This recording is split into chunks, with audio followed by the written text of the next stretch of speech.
The Alien Council had never seen a sensor reading this isolated. Before we begin, tell us where you're watching from. And subscribe for more HFY stories. Commander Vekthar of the Corvian Border Patrol studied the holographic display with growing satisfaction. 20 cycles of monitoring the frontier sectors, and finally, something worth reporting to the Admiralty. A single vessel, human origin, alone in contested space.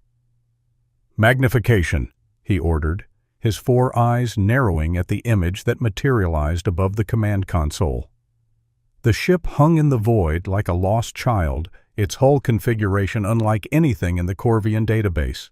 Smooth, compact, almost fragile in its simplicity. No visible weapon arrays, no shield emitters crackling with defensive energy, no escort craft flanking its position, just one small vessel, drifting at sublight speeds through a region where 3 galactic powers maintained overlapping territorial claims. Size comparison? Vekthar asked. His tactical officer, a young Corvian named Seltmar, manipulated the display. A wireframe outline of their own patrol cruiser appeared beside the human ship. The difference was staggering. The human vessel was barely a third their size, perhaps suitable for a courier run or scientific survey, but laughably inadequate for deep space operations in hostile territory. Mass readings indicate minimal armor plating, Seltmar reported, his voice carrying the confidence of youth and superior technology. Energy signature is unusual, low output, consistent with civilian-grade power systems. Commander, this appears to be a scout vessel, possibly unarmed. A ripple of amusement passed through the bridge crew. Vekthar allowed himself a thin smile. The humans, always the humans. Ever since their chaotic emergence onto the galactic stage 7 standard cycles ago, they had been a source of confusion and speculation. They claimed territories they couldn't defend. They sent delegates to councils where they held no power. They spoke of peace while maintaining communication silence about their military capabilities. And now, one of their ships wandered alone into the frontier, ripe for capture. Tactical assessment, Vekthar commanded, moving to stand before the main viewport. Beyond the reinforced transparistile, the darkness of space stretched infinite and indifferent. Somewhere in that void, the human ship continued its slow drift, unaware that 12 Corvian vessels were converging on its position. Targeting solutions are optimal, Commander. Seltmar hesitated, his claws clicking against his console. Almost too optimal. The ship's trajectory is predictable. No evasive maneuvering, no acceleration. It's as if they don't know we're here, Vekthar finished. His smile widened. Primitive sensor arrays. The intelligence reports suggested as much. They stumble through the galaxy half-blind, relying on outdated detection grids. His communications officer, a scarred veteran named Drath, shifted uneasily at her station. Commander, protocol dictates we issue a warning before engaging an unknown vessel, especially one from a species with whom we maintain complicated diplomatic channels. Vekthar waved a dismissive claw. Diplomatic channels that lead nowhere. The humans refuse to share technology. They decline military cooperation.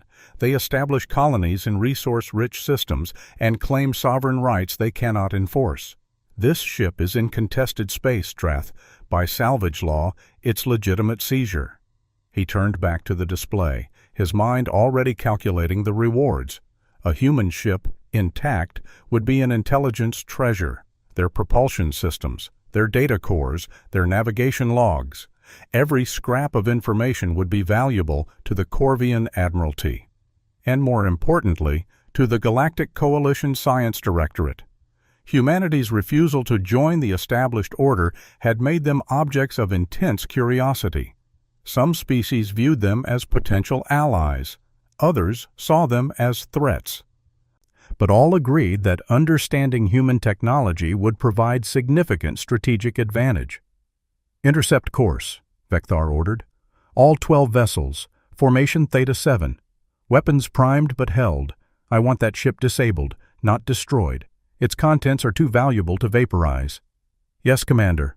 Seltmar's claws danced across his console. Throughout the small fleet, ships adjusted their vectors, forming a three-dimensional cage around the human vessel's projected path. ETA to intercept, 4.3 minutes. Vecthar studied the approaching formation on his tactical display. 12 Corvian patrol cruisers, each one a masterwork of military engineering. Plasma lance batteries capable of melting through capital ship armor. Graviton beam projectors that could crush smaller vessels like paper. Point defense grids that shot down incoming missiles with 97% accuracy. Against a lone, apparently unarmed scout ship, the force was overwhelming. Overkill, perhaps. But Vecthar hadn't survived 20 cycles on the frontier by taking chances.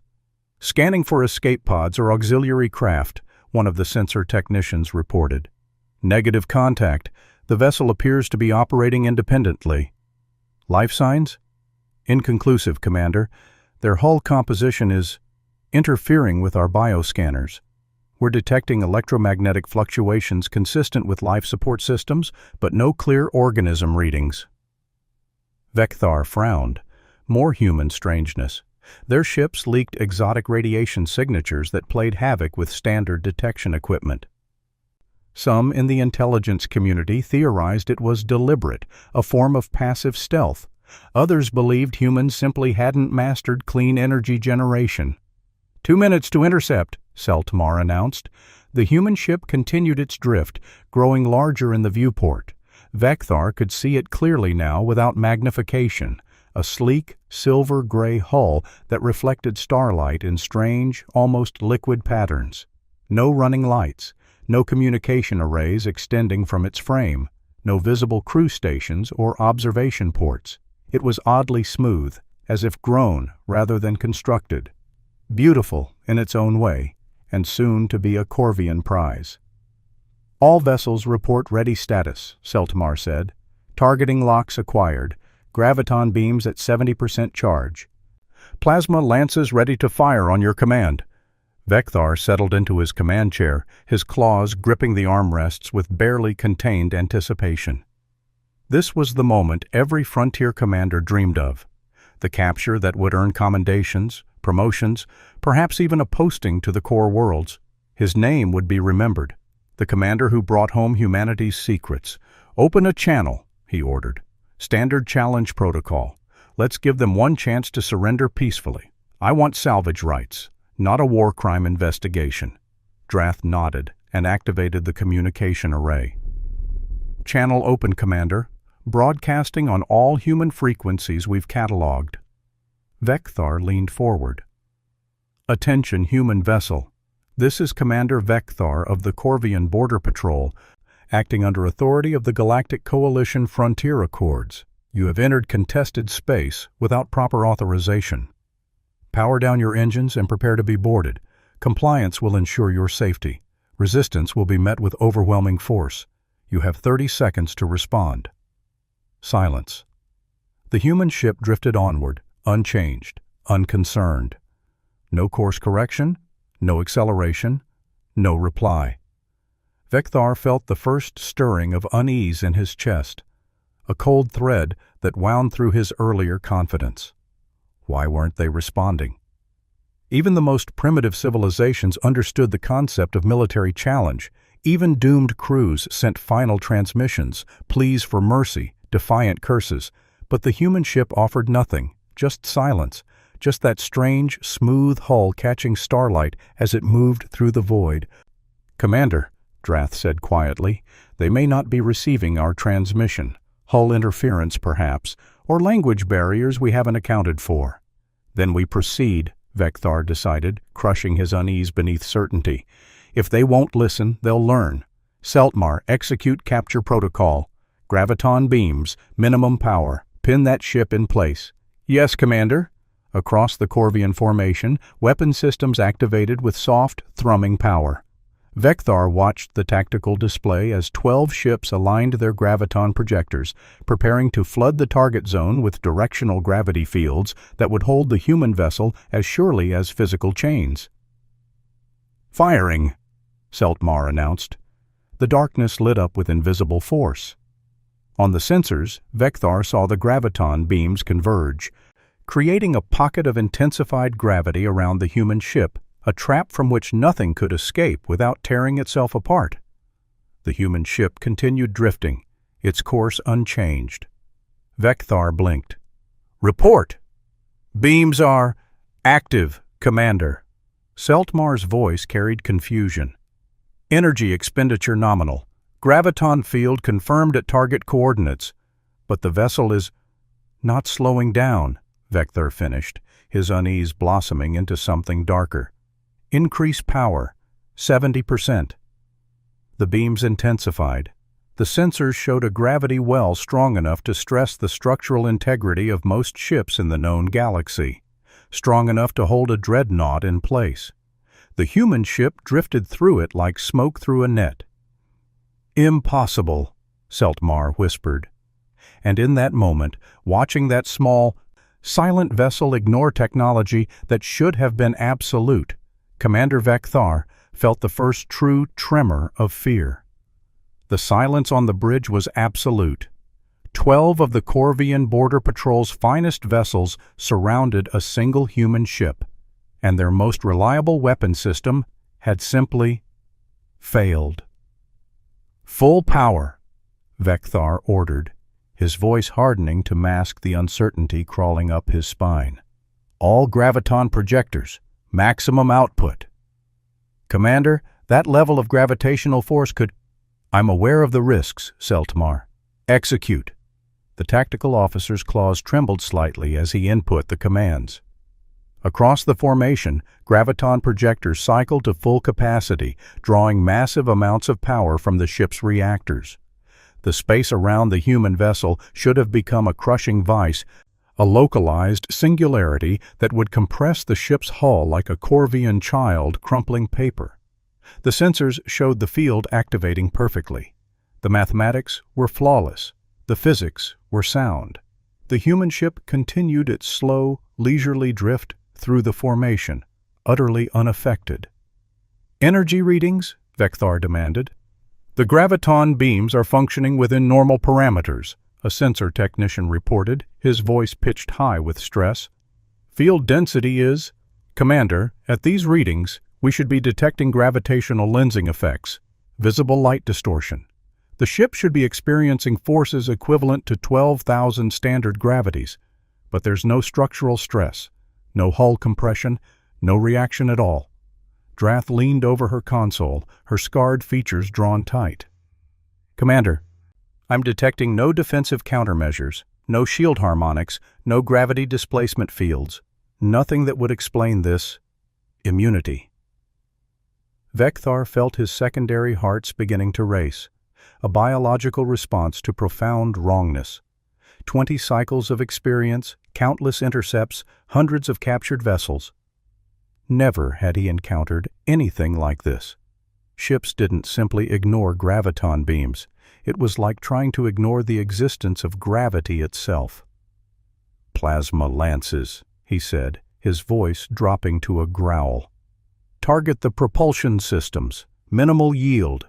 I want answers, and I'll get them from a disabled ship if necessary." "Commander," Drath began. "Fire."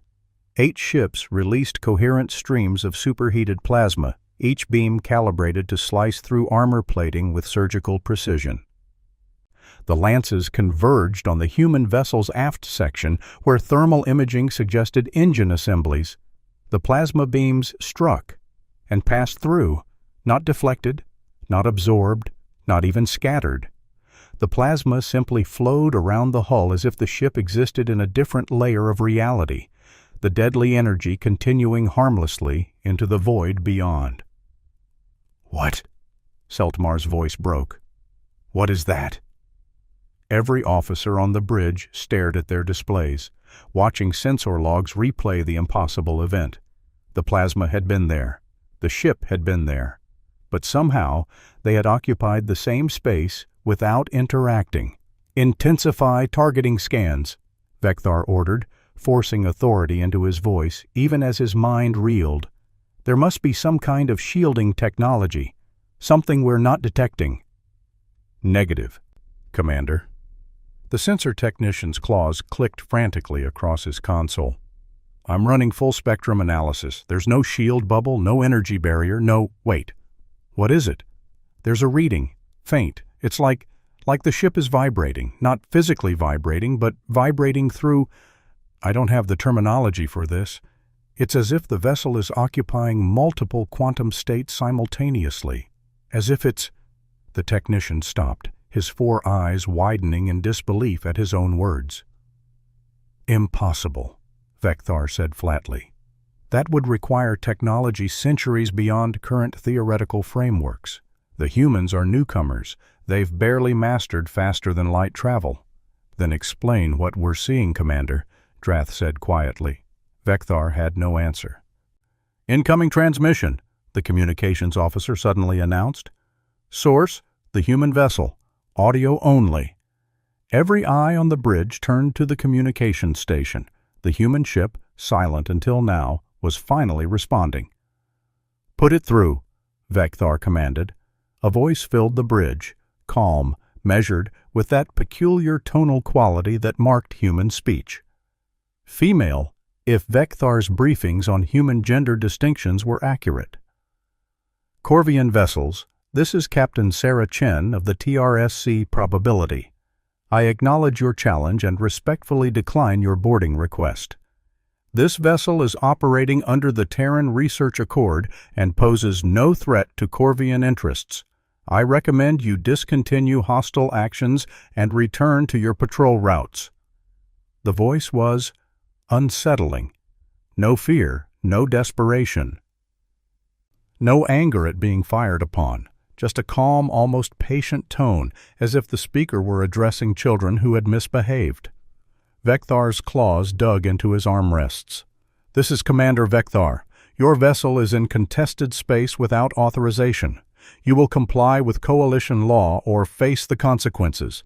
We have 12 ships surrounding your position. You cannot escape." A pause. Then, "Commander, I appreciate your position, but I must correct a misunderstanding. We are not attempting to escape. We are conducting authorized research in neutral territory. Your weapons have no effect on this vessel, as you've already discovered. I strongly advise against further escalation." The bridge erupted in clicking, chittering conversation. The human had essentially confirmed what they'd witnessed, confirmed that their most powerful weapons were useless. The sheer audacity of the statement was staggering. "Silence!" Vekthar roared. The crew fell quiet. "Captain Chen, you claim your vessel is a research ship. Research into what?" "Quantum phase displacement field theory. We're testing a new propulsion and defensive system. Your interference, while unwelcome, has actually provided useful data on system performance under hostile conditions." Vekthar felt his blood chill. The human was treating this as an experiment, treating an armed confrontation with 12 military vessels as a research opportunity. "You're testing weapons," he said. "No, Commander, we're testing a means of avoiding conflict entirely. Think of it as the ultimate defensive technology. A ship that cannot be harmed because it doesn't fully exist in the same dimensional space as your weapons." Seltmar looked up from his console, his young features pale. "Commander, if what she's saying is true, if they've actually achieved stable quantum phase manipulation—" He didn't finish, but he didn't need to. Every officer on the bridge understood the implications. Phase technology was theoretical, beautiful mathematics with no practical application. The energy requirements alone would dwarf the output of a dozen fusion reactors. The computational complexity would require quantum processors that didn't exist, and the risk of phase collapse, of a ship fragmenting across multiple dimensions simultaneously, was considered a fatal flaw in the entire concept. Yet here was a human ship demonstrating exactly that impossible technology. "This is a trick," Vekthar declared, more to convince himself than his crew. "An illusion, advanced holographics, or... Commander! One of the sensor technicians was pointing at his display with a trembling claw. The human ship is moving! Vekthar spun to face the main viewport. The human vessel, the probability, was changing orientation. Slowly, almost gracefully, it rotated to face their formation directly. Still no visible propulsion, no engine flare, no reaction-controlled jets. It simply turned, as if the laws of momentum had become optional. "It's accelerating," Seltmar breathed, "heading directly toward our formation." "Battle stations," Vekthar commanded. "All weapons, full spread pattern. If we can't pin it, we'll saturate the area with enough firepower that whatever trick they're using will fail." Alarms wailed through the bridge. Every ship in the formation opened fire simultaneously. Plasma lances, particle beams, kinetic missiles, electromagnetic pulse weapons. The Corvian fleet unleashed everything in their arsenal. The space between them and the human ship became a hellish storm of destructive energy. The probability accelerated into the firestorm without slowing. Vekthar watched, his mind struggling to process what his eyes were seeing. Weapons that should have vaporized the small vessel simply missed. Not in the traditional sense of poor aim or evasion, but as if the ship was always occupying a space slightly offset from where the sensors reported it to be. A plasma lance would strike coordinates where the ship appeared to be, only for the ship to be revealed a few meters away untouched. Missiles would detonate against nothing, their proximity fuses triggering on phantom echoes. "It's like shooting at a ghost," Drath whispered. The human ship passed through their formation, passed between two Corvian cruisers that were separated by less than 500 meters. Vekthar held his breath, certain there would be a collision, but the probability slipped through the gap as if it were 10 times wider. "Captain Chen," Vekthar said, his voice tight, "what is your intention?" "Currently, to continue our research. Your presence is noted and will be included in our reports.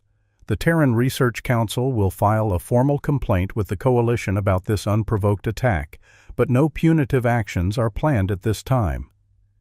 "You're just going to leave?" "That's correct, Commander." A pause.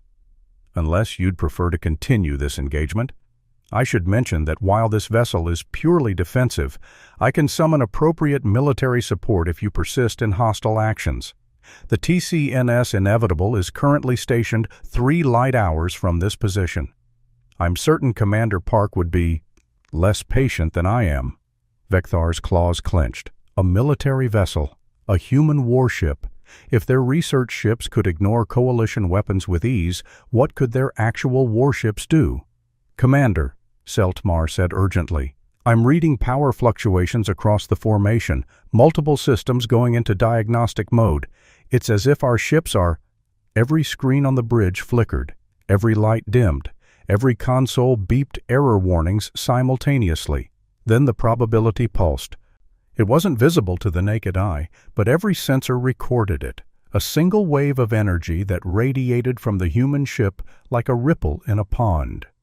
It passed through the Corvian formation in an instant, and chaos erupted. "Weapons offline," Seltmar shouted. "Shields down. Main reactor dropping to minimal output." Similar reports flooded in from every ship in the formation. Targeting systems dead, propulsion struggling, life support switching to emergency power. 12 of the Corvian Border Patrol's finest vessels reduced to floating debris in less than 3 seconds. Vekthar gripped his command chair, fighting the rising tide of panic in his chest. "Status! What did they do to us?" "Unknown, Commander. It's like every system was just turned off. No physical damage, no energy weapon impact. Just switched off." The main viewport lit up as the probability maneuvered into position directly ahead of their ship. Vekthar could see it clearly now, could see the strange, liquid metal quality of its hull, could see the way starlight seemed to bend incorrectly around its frame. Captain Chen's voice returned, still calm, still patient. "Commander Vekthar, I've disabled your offensive capabilities to prevent further wasted ammunition. Your life support and emergency systems remain functional. Reactor control will return to your crews in approximately 10 minutes. I recommend you use that time to reconsider your approach to first contact situations." "You attacked us," Vekthar croaked, hating the weakness in his voice. "No, Commander, I defended myself. There's a significant difference. One your military doctrine should account for. We were following protocol. Your protocol needs updating." The human's voice softened slightly, almost sympathetic. "Commander, I understand this is difficult. You encountered something outside your experience, and you reacted according to your training. But you need to understand something crucial." Vekthar said nothing, staring at the impossible ship hovering before him. "This vessel," Captain Chen continued, "is a research ship, a civilian scientific platform testing experimental technology. It has no weapons, no Marines, no military personnel beyond myself and my small crew, and yet it disabled your entire formation without effort. Do you understand what I'm telling you?" The bridge was silent. Drath had gone pale. Seltmar looked like he might be sick. The sensor technicians were frozen at their stations, staring at readings they couldn't comprehend.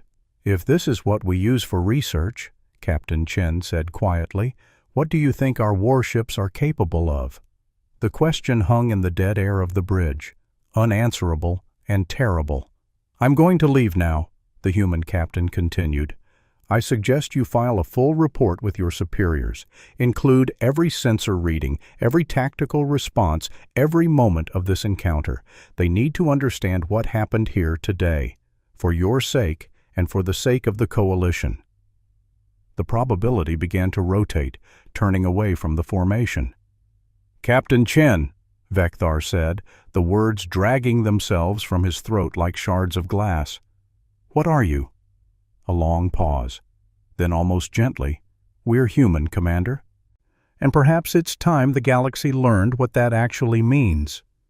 The research vessel accelerated, not with a burst of engine fire, but with a simple shift in reality. One moment it was there, the next it was 1,000 kilometers away, then 10,000.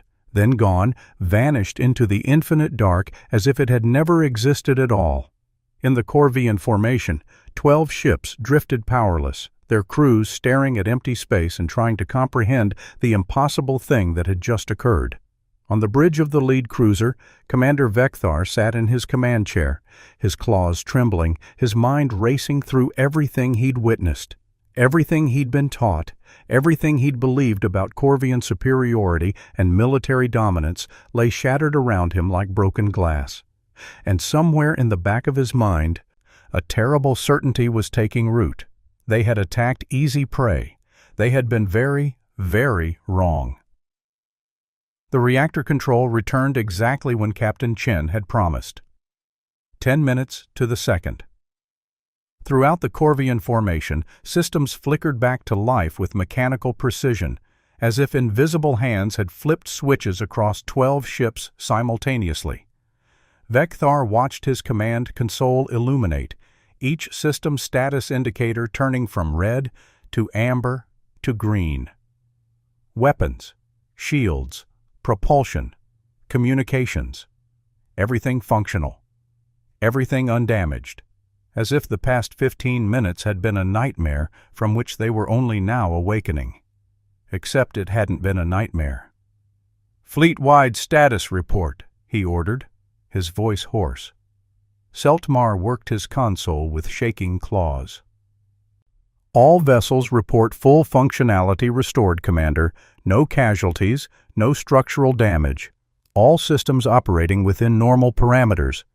He paused, looking up with haunted eyes. "It's as if nothing happened." "But something did happen," Drath said quietly from her station. She was reviewing the recorded sensor data, scrolling through readings that made no sense according to any known physics. "We just don't understand what." Vekthar stood, his legs unsteady beneath him. Through the viewport, space looked exactly as it always had, cold, infinite, indifferent. But he knew better now. knew that the darkness could hide things that rendered the Coalition's finest vessels as helpless as atmospheric craft in vacuum. "Compile everything," he ordered. "Every sensor reading, every communication, every weapons discharge and system failure. Priority transmission to Corvian High Command and Coalition Central Intelligence. They need to see this." "Commander," one of the communications officers said hesitantly, "what exactly do we tell them?" "What, indeed? How did you report that a single unarmed research vessel had neutered an entire patrol formation without breaking stride? How did you explain technology that treated the fundamental forces of the universe as optional guidelines? How did you admit that humanity, primitive, isolated, barely known humanity, possessed capabilities that exceeded the Coalition's understanding by orders of magnitude?" "We tell them the truth," Vekthar said finally, "and we recommend an immediate revision of humanity's threat assessment." "From what to what?" Seltmar asked. Vekthar looked at the empty space where the probability had been. "From unknown to critical." The transmission reached Corvian High Command 7 hours later. By standard protocol, it should have been reviewed by junior analysts, sorted by threat level, and forwarded up the chain of command over the course of several days. Instead, it detonated like an antimatter bomb through every level of Coalition military intelligence. Admiral Kethvar of the Corvian Strategic Defense Fleet stood in the Situation Room, watching the recording for the third time. Around her, holographic displays showed the engagement from multiple angles, 12 perspectives, all showing the same impossible sequence of events. "Play it again," she commanded. "The pulse, slow it down." The technical officer manipulated the playback. The human ship hung in freeze frame, that strange liquid hull reflecting starlight. Then, at 1/100th normal speed, the pulse propagated outward. It wasn't electromagnetic, it wasn't gravitic. On the sensors, it appeared as a ripple in space-time itself, a wave that traveled not through space, but across the dimensional fabric that underlay reality. "Analysis?" Kethvar demanded. A Corvian physicist, hastily summoned from the nearby research institute, stepped forward. His chromatic scales had gone pale with shock. "Admiral, what we're seeing is theoretically impossible.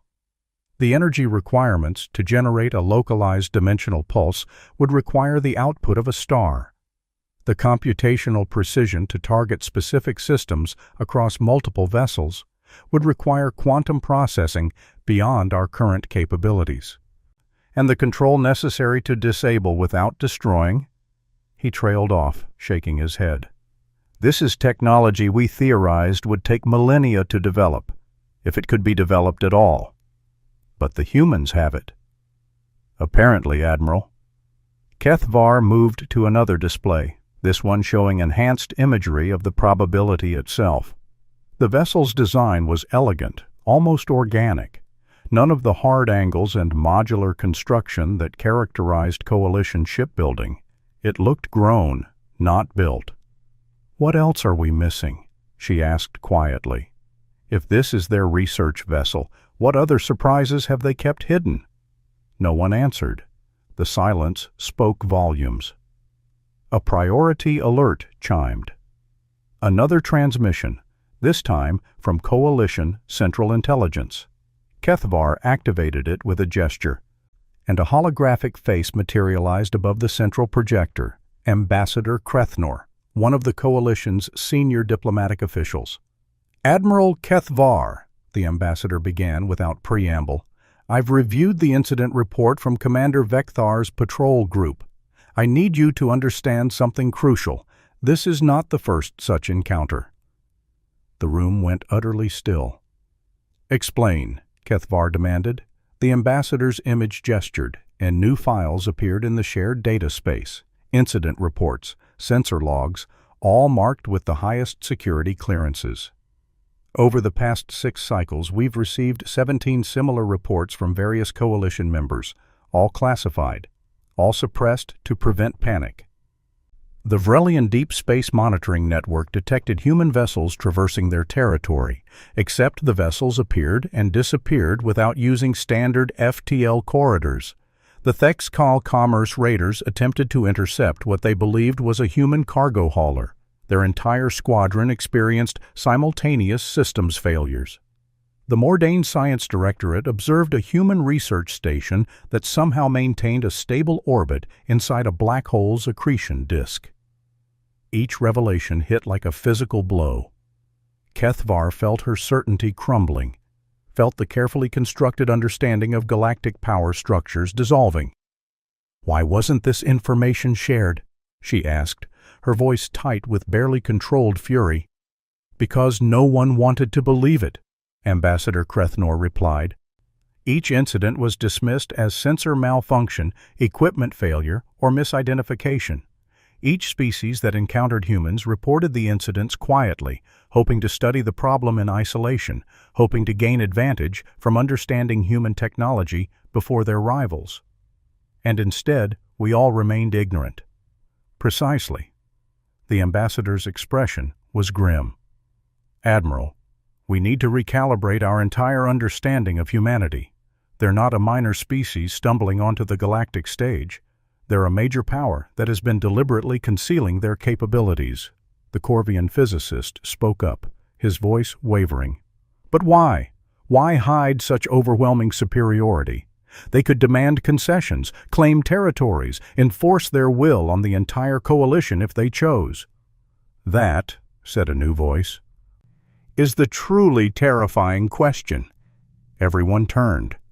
On the secondary display, another figure had joined the transmission, Director Valshir of Coalition Strategic Intelligence, his 6 arms folded in a gesture of deep concern. "Director," Kethvar acknowledged. "Admiral, colleagues." Valshir's mandibles clicked softly. "I've been analyzing human behavior since their emergence 7 cycles ago. Every diplomatic interaction, every trade negotiation, every territorial claim. Do you know what pattern emerges?" He didn't wait for an answer. Restraint. Consistent, calculated restraint. The humans make no aggressive moves. They claim minimal territory despite possessing the apparent capability to claim much more. They attend coalition councils but rarely vote or voice strong opinions. They share some technologies, medical advances, agricultural techniques, but keep their most significant capabilities hidden. They respond to aggression with minimal force, just enough to ensure safety, never more. "Like Captain Chen did," Kethvar said slowly, understanding dawning. "She could have destroyed Vekthar's formation. Instead, she disabled them temporarily and left them unharmed." "Exactly, and that restraint is more concerning than any weapon." "How so?" Director Valshir's image leaned forward. "Because it suggests patience, Admiral. Long-term thinking. A species doesn't hide overwhelming power and practice restraint unless they're waiting for something, unless they're watching, learning, positioning themselves for a future we cannot yet see." The physicist made a distressed clicking sound. "You're suggesting the humans are playing a game none of us understand. That every interaction has been a test or observation." "I'm suggesting," Valshir said carefully, "that we've been making assumptions about humanity based on our own frameworks. We see them as newcomers because they're new to our space. But what if they're not newcomers at all? What if they're simply new to this region? What if their capabilities suggest a civilization far older, far more developed than we've assumed?" The implications cascaded through Kethvar's mind like dominoes falling. If humans possessed quantum phase technology, what else did they have? What other physics-defying capabilities lurked behind their calm diplomacy and minimal territorial presence? And if they were so advanced, why the facade of being just another emerging species? "We need more information," she said finally. "Director, I want every human interaction reviewed, every encounter, every word spoken in diplomatic channels. Find the pattern, find what they're actually doing." "Already underway, Admiral, but I recommend we also pursue a more direct approach." "Contact them officially?" Yes, request a formal meeting, present our findings, make it clear we know they're hiding something. See how they respond when confronted. Kethvar considered this. A dangerous gambit. If they view it as a threat, then we're already dead, Valshir said bluntly. Admiral, if the humans wanted us destroyed, we'd be destroyed. The fact that we're having this conversation suggests they don't view us as enemies. Yet, we need to understand why before that changes. Before Kethvar could respond, alarms shrilled across the situation room. The tactical officer's claws flew across his console, his chromatic scales flashing distress colors. Admiral, we have a contact. Human vessel, just appeared on long-range sensors. Appeared? Yes, Admiral. Not approached. Appeared, as if it materialized from nothing. The officer's voice climbed an octave. Mass signature is, oh, ancestors. Admiral, it's enormous. Dreadnought class, possibly larger. It's broadcasting an identification signal. Put it through. A human voice filled the situation room, different from Captain Chen's. Male, deeper, with an edge that suggested this speaker would not be as patient as the research captain. Corvian High Command, this is Commander Park of the Terran Coalition naval ship Inevitable. I'm here to formally register a complaint regarding the unprovoked attack on the TRSC Probability by Commander Vekthar's patrol group. I trust Captain Chen's report has reached you by now. Kethvar exchanged glances with her staff. The Inevitable, the warship Chen had mentioned. It had arrived within hours of the incident, covering distances that should have taken days even with the fastest Coalition FTL drives. Commander Park, Kethvar said, stepping forward to address the transmission. This is Admiral Kethvar, Corvian Strategic Defense Fleet. We acknowledge the incident and are conducting a full investigation. Commander Vekthar's actions were not authorized by High Command. I see. A pause. Admiral, I'd like to request a face-to-face meeting. There are matters we should discuss regarding future interactions between our species.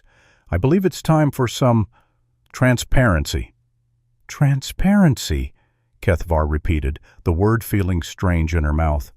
From the species that's been hiding their capabilities for 7 cycles? A sound came through the transmission. Low, rumbling.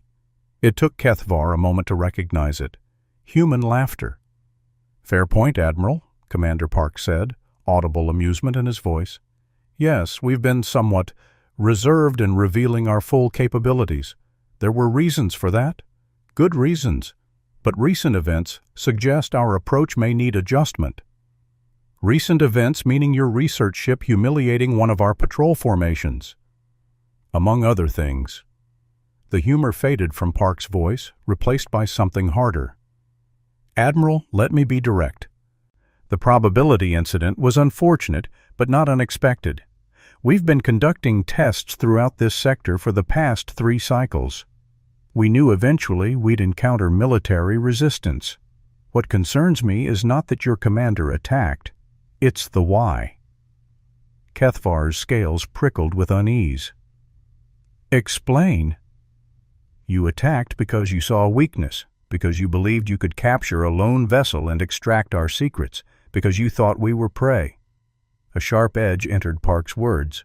That mindset is dangerous, Admiral, not because we're offended, but because it suggests you still don't understand what you're dealing with.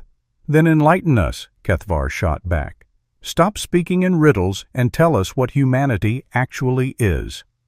Silence stretched for several heartbeats. When Commander Park spoke again, his voice was quiet, almost gentle, which made his words more terrifying. Admiral, every species in the Coalition developed along similar technological paths. Fusion, then antimatter.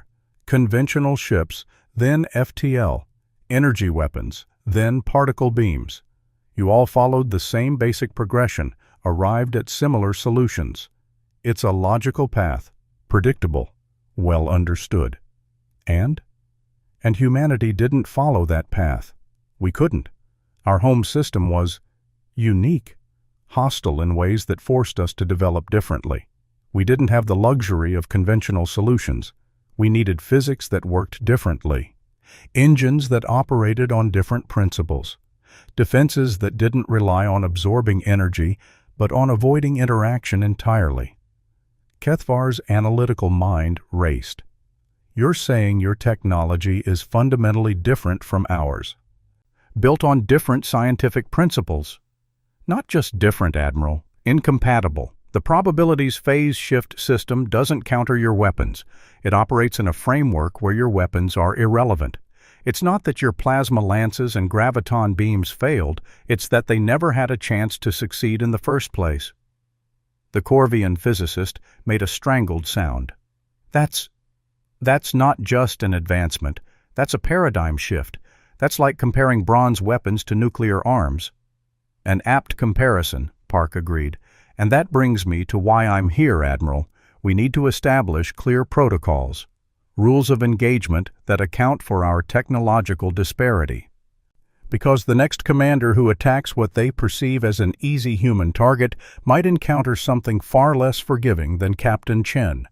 Is that a threat? No, Admiral. It's a warning. There are human vessels in this sector that don't operate under research protocols. Military vessels designed not to defend, but to eliminate threats. I'd very much like to ensure no coalition commander ever encounters them under hostile circumstances. The holographic tactical display suddenly updated. New contacts appeared around the inevitable, dozens of them materializing from nothing, like ghosts becoming solid.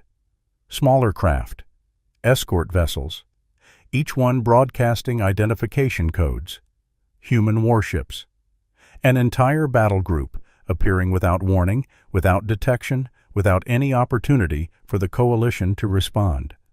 "Ancestors protect us," someone whispered. Commander Park's voice continued, implacable. "The Inevitable and her escorts will remain on station for the next 7 standard days. During that time, I invite coalition representatives to tour our vessels, see our capabilities, understand what you're dealing with. Because ignorance nearly started a war today, Admiral. And if a real war starts between humanity and the coalition, it will be very brief and very one-sided." Kethvar stared at the tactical display, at the casual demonstration of power that had placed a human battle group in the heart of Corvian space without raising a single alarm. "You've been watching us," she said slowly, "studying us, testing us, for 7 cycles. "Yes." "Why?" Another pause. Then, with what might have been regret, "Because we needed to know if the galaxy was ready for us, Admiral. If the coalition species could handle the existence of a power they couldn't match or control. If they would respond with diplomacy or aggression. And today, we got part of our answer." "What answer?" "That you're not ready," Commander Park said quietly. "Not yet. But perhaps, with time and transparency, you could be. That's what this meeting is about, Admiral. A chance to start over, to build understanding instead of fear." Kethvar looked around the situation room, at the stunned faces of her officers, at the impossible sensor readings that showed human vessels that shouldn't exist occupying positions they shouldn't be able to reach, at 7 cycles of assumptions and certainties lying in ruins around them. "And if we refuse this meeting?" she asked, though she already knew the answer. "Then we'll continue as we have been, watching, testing, waiting, until another incident occurs and another, until someone on your side or ours makes a mistake that can't be walked back." Park's voice softened. "We don't want that, Admiral. Despite what you might think, we didn't come to this galaxy to conquer or dominate. We came seeking partners, equals. But we can only be equals if you understand who and what we are." "You mean if we understand how outmatched we are?" "I mean if you understand that different doesn't have to mean enemy." A sigh carried through the transmission. "Admiral Kethvar, 7 cycles ago, we emerged into a galaxy filled with established powers. We could have announced ourselves with demonstrations of force. We could have claimed vast territories. We could have leveraged our technological advantages into political control. We chose not to. We chose patience, observation, Minimal presence. Does that not tell you something about our intentions? It did.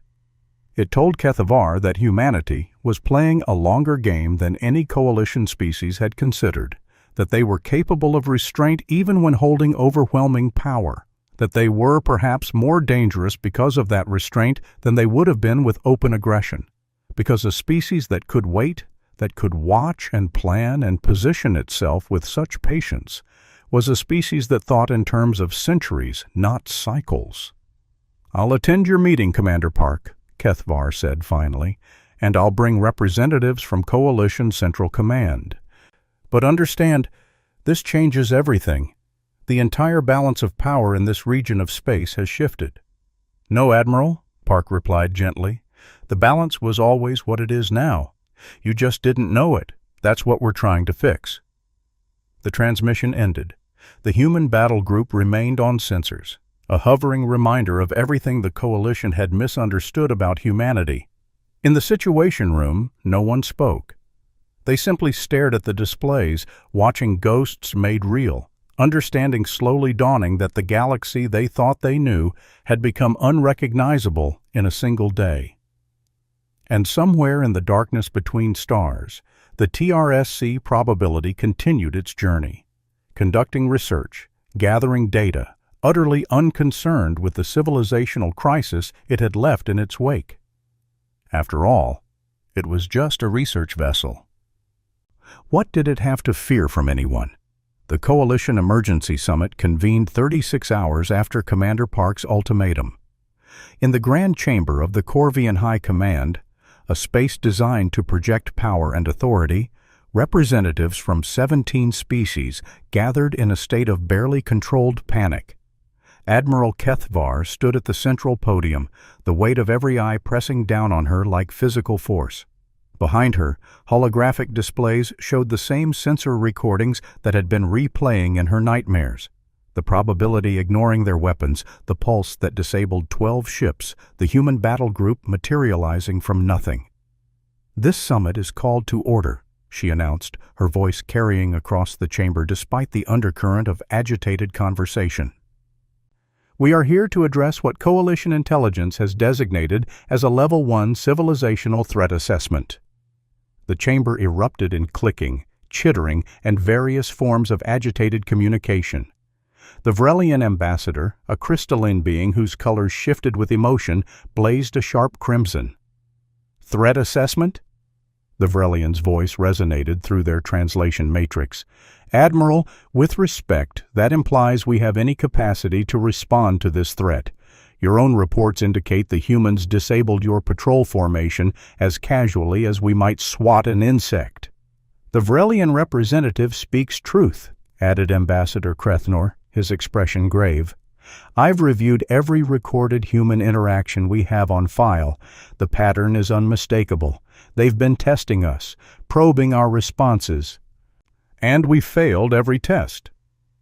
A Thexcal military commander, her chitinous armor scarred from decades of service, rose to her feet. "Then we mobilize. We unite the Coalition fleets, present a show of force that even the humans cannot ignore." "And accomplish what, exactly?" Director Valshir's voice cut through the murmurs. His 6 arms gestured at the holographic displays. "Did you watch the recordings, Commander? The humans placed a battle group in the heart of Corvian space without triggering a single detection grid. They did not cloak. They did not sneak. They simply appeared, operating on technological principles we cannot even theoretically counter. A show of force would be meaningless." "Then what do you propose?" the Thexcal commander demanded. "Surrender? Submit to human dominance without resistance?" "I propose," Kethavar said firmly, reclaiming control of the discussion, "that we accept Commander Park's invitation, that we learn what we're actually dealing with before we make catastrophic decisions based on fear and ignorance." She manipulated the holographic controls, bringing up new data. "I've had my best analysts studying human behavior patterns. The results are complex. Yes, they possess overwhelming technological superiority. Yes, they've been concealing it. But in 7 cycles, they have not once acted with unprovoked aggression. They've established exactly 3 colony worlds, all in systems we considered uninhabitable. They've made no territorial demands. They've participated in coalition trade agreements, but never leveraged their position for advantage. They share medical technology freely, but keep their weapon systems secret. The behavior of a predator establishing territory before striking, the Thexcall commander said darkly. Or the behavior of a species trying not to start a war, countered the Corvian physicist who had been analyzing the probability data. Consider, if humans wanted to conquer the coalition, why wait 7 cycles? Why bother with diplomacy at all? Their technology suggests they could have disabled our entire defensive network on the first day they arrived. Ambassador Krethner stepped forward, his scales reflecting the chamber's harsh lighting. There's another possibility we must consider. What if the humans are not hiding their strength out of predatory patience, but out of fear of our reaction? Silence fell across the chamber. Explain, Kethavar said quietly. Think about it from their perspective, Krethenor continued. They arrive in a region of space controlled by an established coalition of 17 species. They possess technology that makes them virtually untouchable. But they're a single species, potentially isolated, possibly cut off from whatever larger human civilization exists beyond the regions we've explored. If they revealed their full capabilities immediately, what would our response have been? The Vrelian ambassador's colors shifted to a thoughtful blue. We would have viewed them as an existential threat, united against them, devoted every resource to understanding and countering their technology. Exactly. So instead, they introduced themselves slowly, established peaceful relations, demonstrated they could be trusted with power by not using it. They were giving us time to know them as partners before we knew them as a power we couldn't match. The Thexcall commander's mandibles clicked skeptically. That's speculation. Then let's get answers instead of speculation, Kethvar declared. Commander Park's vessel awaits our delegation. I'm going aboard the inevitable. Who will accompany me? The chamber descended into heated debate. For several minutes, species representatives argued about the wisdom, the protocol, the implications of officially acknowledging human superiority. But eventually, a delegation was assembled. Admiral Kethvar, Ambassador Krethnor, Director Valshir, and the Vrelian Ambassador Shentara, whose crystalline form could withstand environments hostile to most organics. 4 hours later, a coalition shuttle approached the human battle group, and Kethvar got her first clear visual of what a human warship actually looked like. The inevitable dwarfed her expectations. Coalition dreadnoughts were massive constructions of layered armor and weapon emplacements, bristling with visible power. The human vessel was different. Sleek where coalition ships were angular, smooth where they were segmented. It looked less like a warship and more like a living creature, its hull flowing in curves that made Kethvar's eyes hurt when she tried to focus on specific features. "How large is it?" Shentara asked, her crystalline form pulsing with uncertain colors. "Sensor readings are inconsistent," the shuttle pilot reported. "It keeps registering at different sizes. One moment it reads as 3 kilometers long, the next as 5, the next as 2. It's like the vessel doesn't have a fixed dimensional presence." "Because it probably doesn't," Director Valshir murmured. "If they can phase shift individual ships, who knows what exotic spatial manipulation their capital vessels employ." The shuttle passed through an opening in the Inevitable's hull, an opening that hadn't existed a moment before and sealed seamlessly behind them. They docked in a bay that was surprisingly utilitarian. No grand displays of power, no excessive decoration, just clean, functional space with several other craft secured in berths. Commander Park met them at the airlock. He was tall by human standards, Kethvar's briefing files had indicated, with dark skin and eyes that assessed the delegation with sharp intelligence. He wore what appeared to be a military uniform, simple and unadorned except for rank insignia. Admiral Kethvar, Ambassador Krethnor, Director Valshir, Ambassador Shentara. Park inclined his head to each of them in turn. Welcome aboard the Inevitable. Thank you for accepting this invitation. Commander Park, Kethvar responded, forcing her voice to remain steady despite the churning unease in her gut. Your invitation was compelling. A slight smile touched Park's features. Appearing with an entire battle group does tend to encourage attendance. Please, follow me. We have much to discuss. He led them through corridors that defied coalition ship design conventions.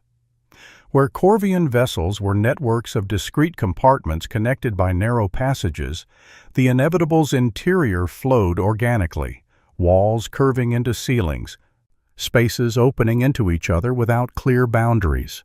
The lighting was soft, almost natural, without visible source points. Your ship's architecture is unusual, Ambassador Krethnor observed. Necessitated by our propulsion systems, Park replied as they walked. Our vessels don't accelerate in the traditional sense. They manipulate localized spacetime to move. That requires specific hull geometries and internal configurations. Straight lines and right angles create interference patterns. Director Valshir's mandibles clicked rapidly, his species' sign of intense curiosity. You're manipulating spacetime itself? Not moving through it, but reshaping it? Essentially, it's the only way we could achieve faster-than-light travel given our unique circumstances. Park glanced back at them. Our home system exists within what you'd classify as an unstable stellar nursery region. High radiation, intense gravitic shear. Conventional FTL drives don't work there.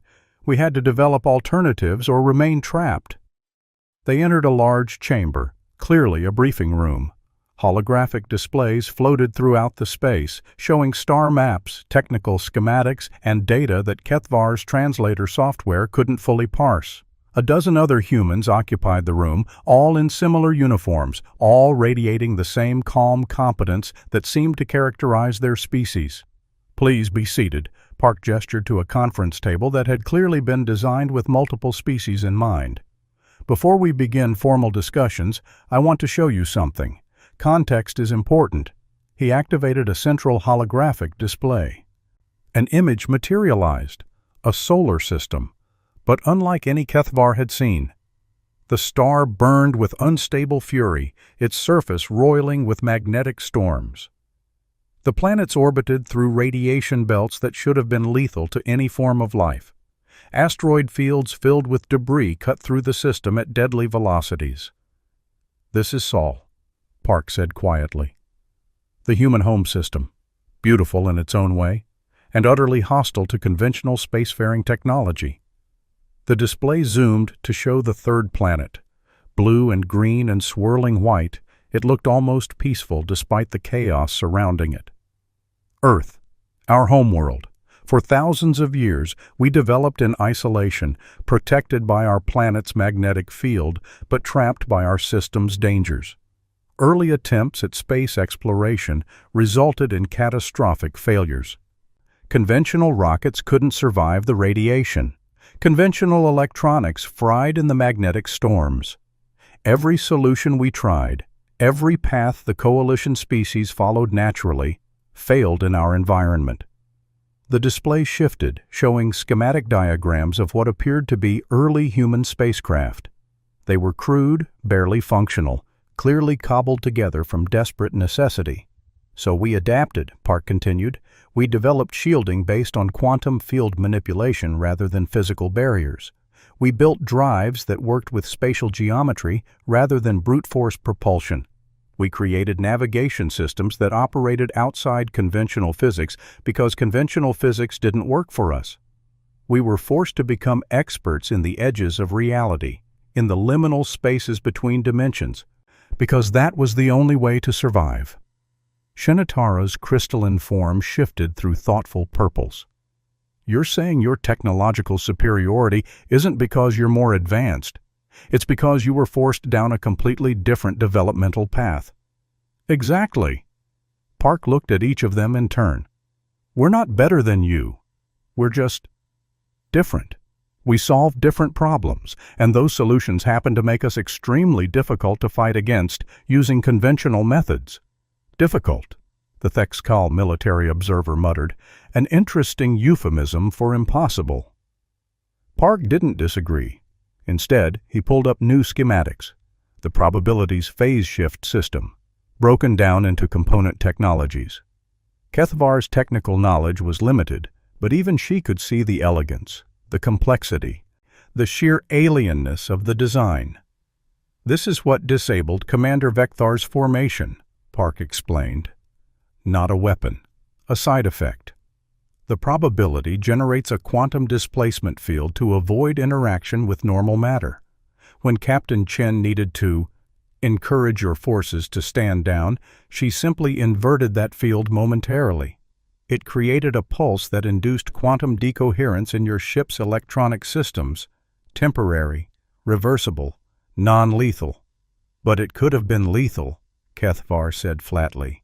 Yes, Park met her eyes without flinching. If Captain Chen had chosen, she could have made that pulse permanent. Your ships would have become inert hulks. But she didn't choose that, Admiral. Just as we're not choosing to leverage our capabilities into conquest or domination, because despite our technological differences, we share something important with you. What? Director Valshir asked. A desire to survive, to thrive, to explore this galaxy without constantly looking over our shoulders, wondering when the next war will start. Park gestured at the star map floating above the table.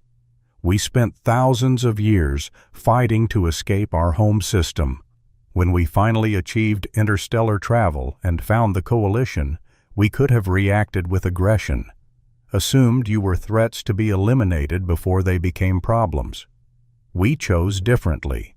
We chose to wait, watch, learn, to see if coexistence was possible. And what have you learned? Kethvar asked. Park was quiet for a long moment. That you're terrified of us. That you see our differences as threats. That when Commander Vekthar saw a lone human vessel, his first instinct wasn't curiosity or caution. It was predation. He saw something he didn't understand and decided to attack it, capture it, tear it apart for secrets. The words hung in the air like an accusation.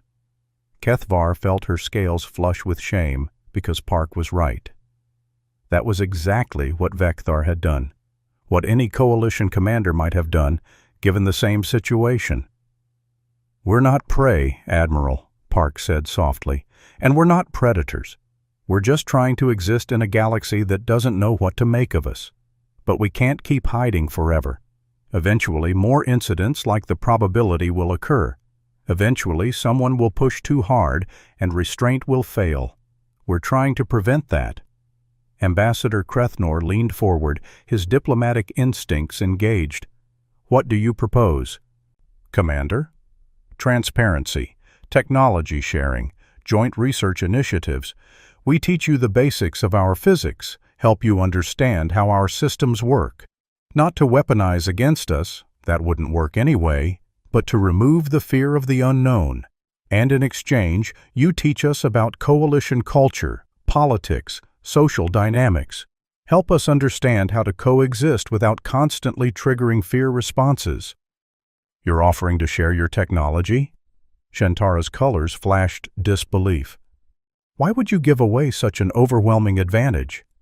Because it's not as much of an advantage as you think, Park replied. Yes, our ships are nearly impossible for you to harm using current methods, but we're one species, operating far from our home territory in a galaxy filled with potential unknowns. There are 17 coalition species, thousands of worlds, millions of ships. If you united against us in absolute desperation, eventually you'd find countermeasures. Eventually you'd overwhelm us through sheer numbers and determination. It would be costly, catastrophically costly, but you'd win. He let that sink in before continuing. We don't want that war, neither should you. So instead of maintaining a false advantage through secrecy, we're offering genuine partnership through understanding.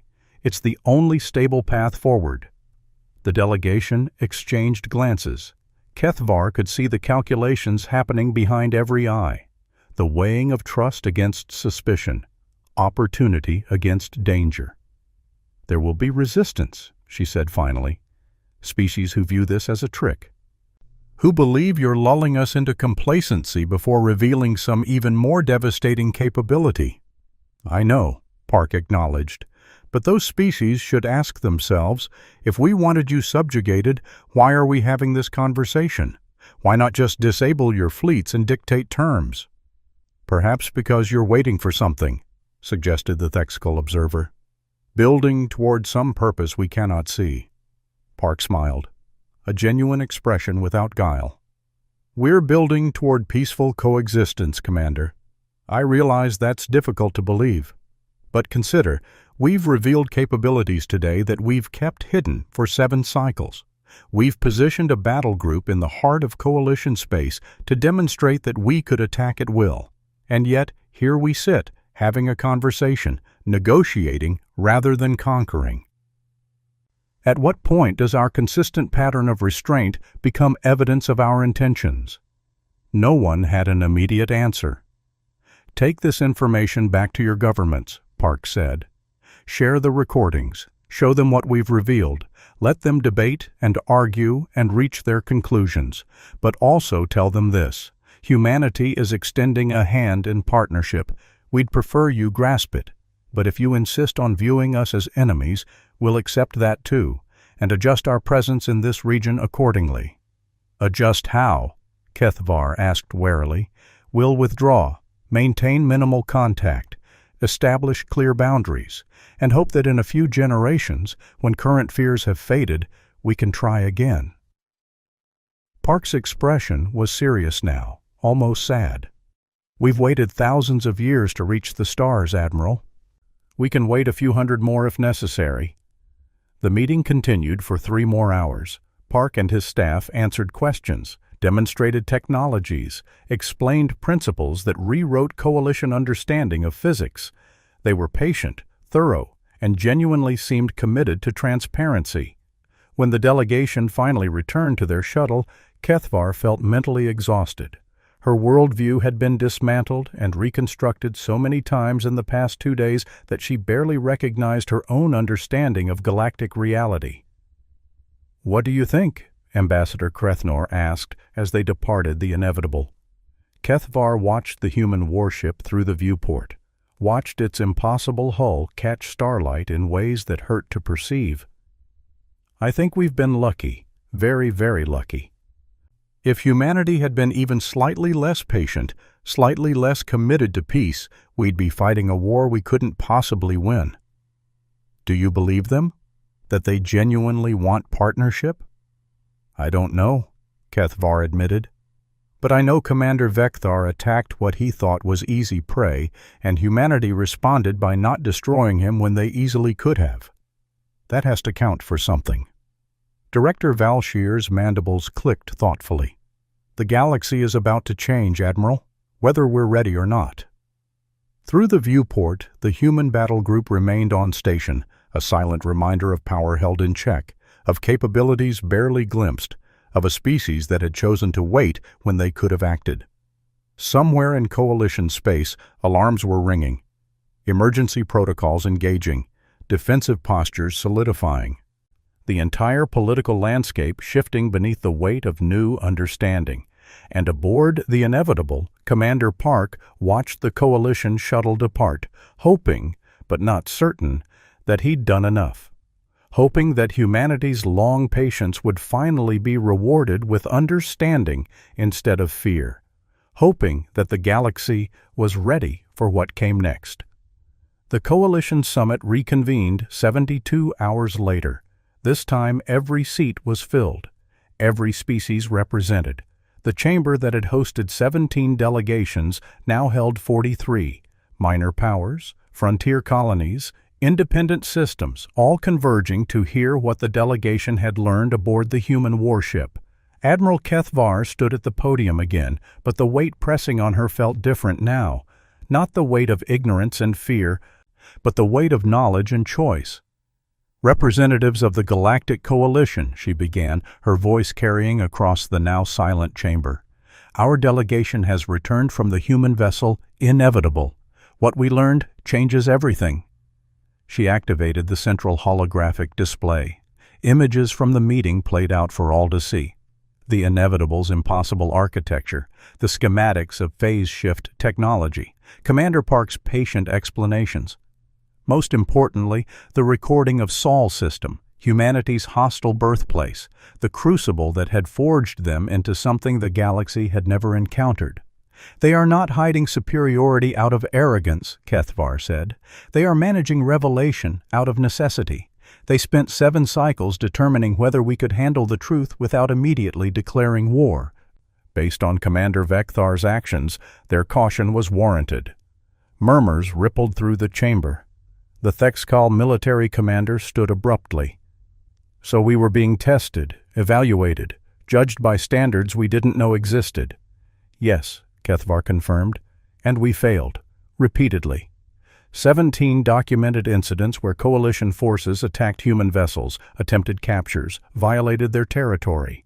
In every case, humanity responded with minimal force and restraint. They were giving us chances to prove we could coexist with a power we didn't understand." And now? The Vrelian ambassador's crystalline form pulsed uncertain colors. "What comes next?"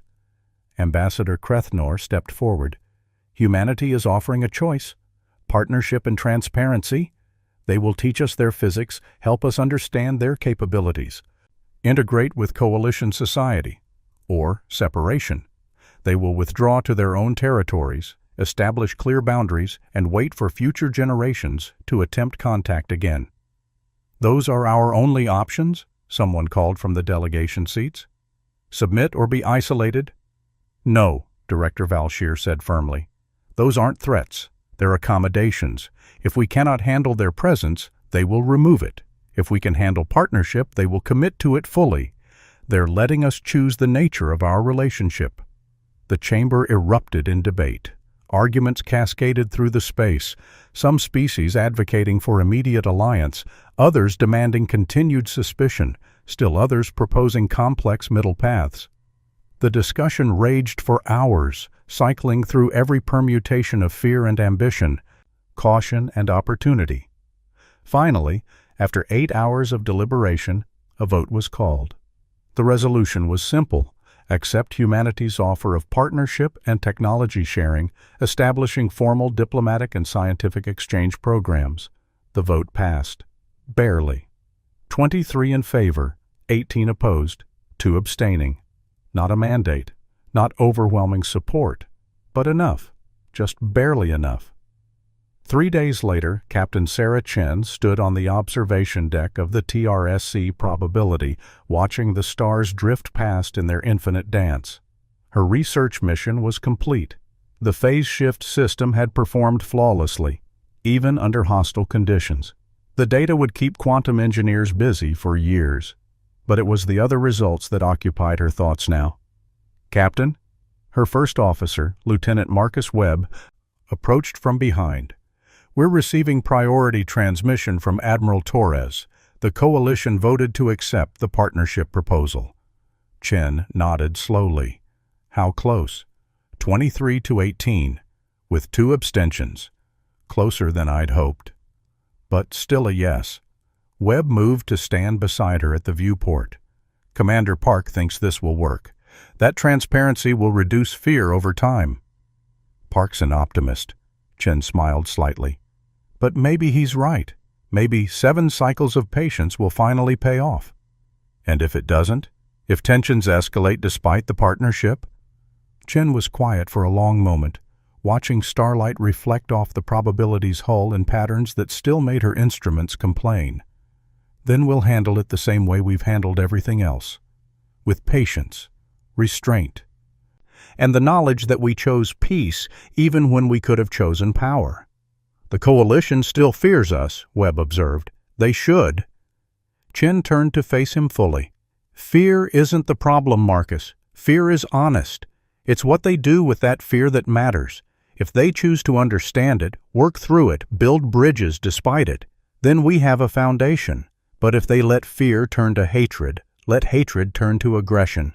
She shrugged. "Then we'll have tried. That's all we can do." The probability continued its journey, a small research vessel carrying implications that dwarfed its size. Behind it, throughout coalition space, the tremors of change continued to propagate. Trade agreements were being renegotiated, defense postures recalculated, ancient rivalries reconsidered in light of a new, overwhelming power that had chosen to be neither enemy nor conqueror. On Corvia, Commander Vecthar stood before a military tribunal, not to face punishment but to provide testimony.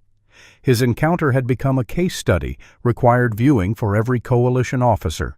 The lessons were being carved into doctrine. Do not assume weakness. Do not attack what you do not understand. Do not mistake restraint for inability. The humans had been patient teachers.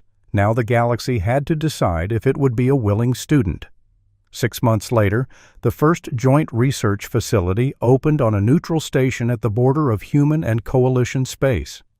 Human scientists worked alongside Corvian physicists, Vrelian engineers, Thexcal mathematicians. The cultural exchanges were awkward, the scientific paradigms often incompatible, the progress slower than anyone hoped. But it was progress. Commander Park watched the facility's opening ceremonies from the bridge of the inevitable, his expression thoughtful. Beside him, his tactical officer, a woman named Commander Lisa Okonkwo, studied the crowds gathered on the station. "They're still nervous around us," she observed. "Watch how they position themselves, always maintaining distance, always keeping sight lines clear to exits." "Can you blame them?" Park asked. 6 months ago they thought they understood their place in the galaxy. Now they know they don't. That's terrifying. "Will they ever trust us?" "Some will, some won't. Some will pretend trust while planning contingencies." Park turned away from the display. "But that's normal. That's politics. That's how different civilizations learn to coexist." "We're not looking for perfect trust, Commander. We're looking for stable coexistence. The trust can come later. Or not. As long as we're not shooting at each other, I'll call it progress." Okonkwo smiled. "You really are an optimist, aren't you?" "I'm a pragmatist. I've seen what war with the coalition would look like. We'd win.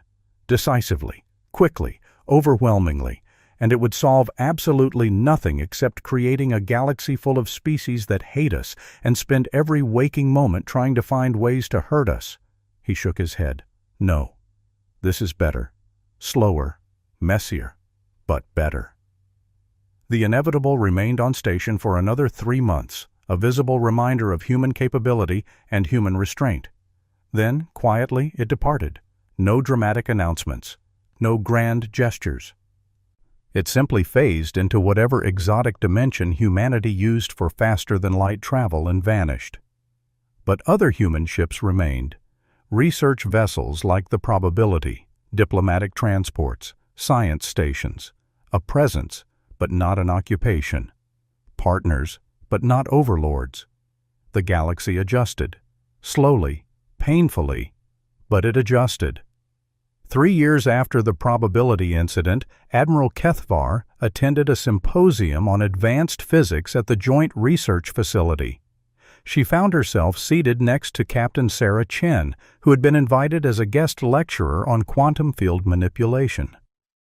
"Captain," Kethvar acknowledged, still feeling a tremor of unease in the presence of the human who had so casually disabled 12 warships. "Admiral?" Chen smiled. "I heard you were promoted. Congratulations." "Thank you. My promotion came with new responsibilities, including oversight of coalition human cooperation initiatives." "And how are we doing?" Kethvar considered the question. "Better than I feared. Worse than I hoped. There are still incidents, border disputes, cultural misunderstandings. Some species refuse all human contact. Others embrace it too eagerly, hoping for technological advantages they can leverage against their rivals." "Messy," Chen observed. "Very." Kethvar paused. "But functional. We haven't had a shooting war, no major incident since yours. That has to count for something." "It counts for everything, Admiral." Chen looked out at the symposium floor where dozens of species mingled and conversed, sharing knowledge that would have been unthinkable 4 years ago. "This is what we hoped for, not perfection, just possibility. A galaxy where humans and coalition species can coexist without constant fear of the other." "You could have forced perfection," Kethvar said quietly. "You could have dictated terms, established dominance, made us accept whatever arrangement suited humanity best." "We could have," Chen agreed, "and we'd have spent the next 1,000 years fighting insurgencies, dealing with sabotage, watching our backs. Power imposed is power constantly challenged. Partnership earned is partnership that endures." She stood, preparing for her lecture. "We didn't come to this galaxy to conquer, Admiral. We came to find our place in it. That requires patience, understanding, and the willingness to let others choose their own relationship with us, even if those choices aren't always what we'd prefer." Chen walked toward the podium, leaving Kethvar with her thoughts. The Admiral watched the human captain begin her lecture, watched coalition scientists lean forward with interest, watched the slow work of bridge building continue, and realized, perhaps for the first time, that humanity had already won, not through force or intimidation, but through something far more powerful. They had won by proving that overwhelming capability and genuine restraint could coexist, by demonstrating that the greatest power was knowing when not to use it. The galaxy was changing. Humanity had seen to that. But they were changing it through patience, through partnership, through the quiet revolution of proving that different didn't have to mean dangerous. It would take generations, centuries, perhaps, but slowly, inexorably, the galaxy was learning what Commander Vekthar had learned in those terrifying moments facing the probability. Humanity wasn't easy prey. They never had been. And the galaxy was better for learning that lesson through demonstration rather than devastation. On Earth, in the high-security briefing rooms where humanity's strategic leadership gathered, Admiral Helena Torres reviewed the latest reports from Coalition Space. The partnership was holding, barely, precariously, but holding. Her aide, a young officer named Chen, no relation to Sarah, stood nearby. "Admiral, some of the military staff are questioning the wisdom of this much transparency. They argue we're giving away our advantages." Torres smiled, an expression that didn't reach her eyes. "Tell them our advantages were never sustainable through secrecy. Any civilization determined enough would eventually understand our physics. Better they learn from us as partners than discover it themselves and see us as enemies they need to overcome. And if they do overcome it, if they develop countermeasures, then we'll adapt, again, just like we always have." Torres looked up at the star map dominating the wall, showing the vast galaxy with humanity's tiny presence marked in blue. "We survived Sol. We survived the void between stars. We'll survive the coalition learning our secrets. We're human. Adaptation is what we do." She stood, straightening her uniform.